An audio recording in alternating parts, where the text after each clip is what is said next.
Values Education 8, Quarter 3, Learning Competency 4C, nakapaglalapat ng mga wastong paraan ng pakikipag-ugnayan sa kapwa sa kabila ng pagkakaiba-iba ng paniniwala o relihiyon.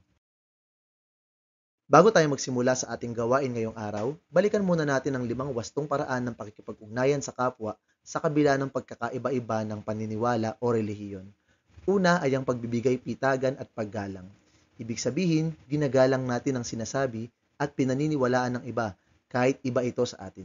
Nakikinig tayo ng maayos at hindi tayo agad nanghuhusga. Pangalawa, ang pagkilala sa karapatan ng bawat tao. Lahat tayo ay may kalayaang maniwala sa nais nating paniwalaan. Pangatlo, ang pagpaparaya at pag-unawa. Kapag hindi tayo sang-ayon sa isang paniniwala o kaugalian, sinusubukan pa rin nating intindihin ito. Pinag-aaralan natin para mas makita natin ang pinagmumulan nila.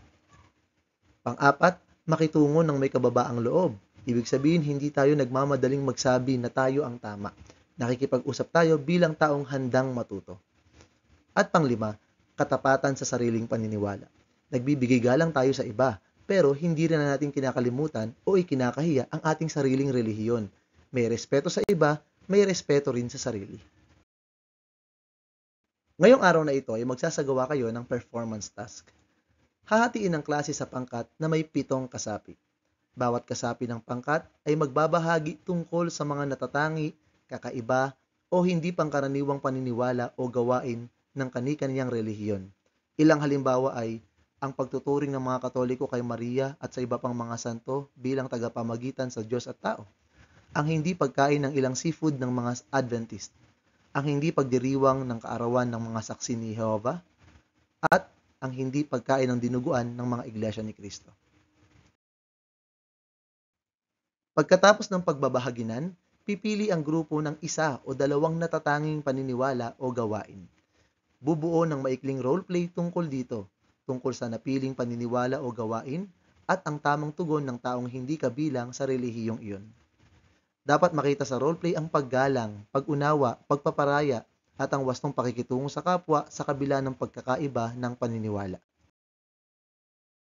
At narito ang rubric na gagamitin para sa inyong roleplay. Ito ang mga kriteriya. Una, nilalaman. Dito titingnan kung tama ang ipinakita ninyong paniniwala o gawi mula sa napili ninyong relihiyon. Dapat tama ang impormasyon at magalang ang pagpapakita nito. Ikalawa, ang linaw ng paglalahad. Susuriin kung malinaw at maayos ang paglalahad ng roleplay. Ibig sabihin, madaling sundan ang kwento at naiintindihan ng audience ang mensahe. Ikatlo, ang pagkamalikhain. Titingnan kung paano ninyo ginamit ang creativity sa pagtatanghal. Maaring itong sa paraan ng pag-arte, props, o kung paano ninyo ipinakita ang sitwasyon sa isang kakaiba at orihinal na paraan.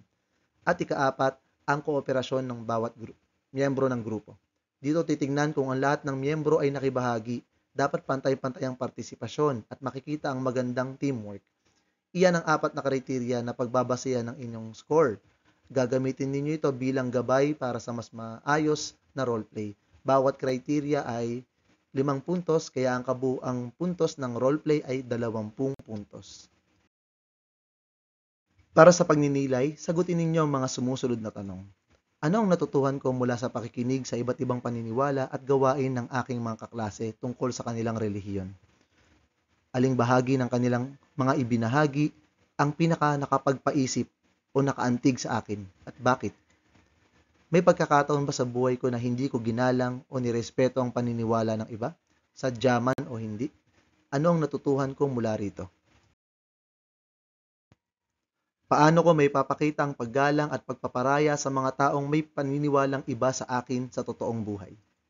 At ano ang konkretong hakbang na gagawin ko simula ngayon upang maging mas bukas, magalang, at mapag-unawa sa pagkakaiba-iba ng pananampalataya? At hanggang dyan lamang po ang ating aralin para sa linggong ito. Sana po ay may natutuhan kayo. Salamat po sa panonood at pakikinig. Paalam!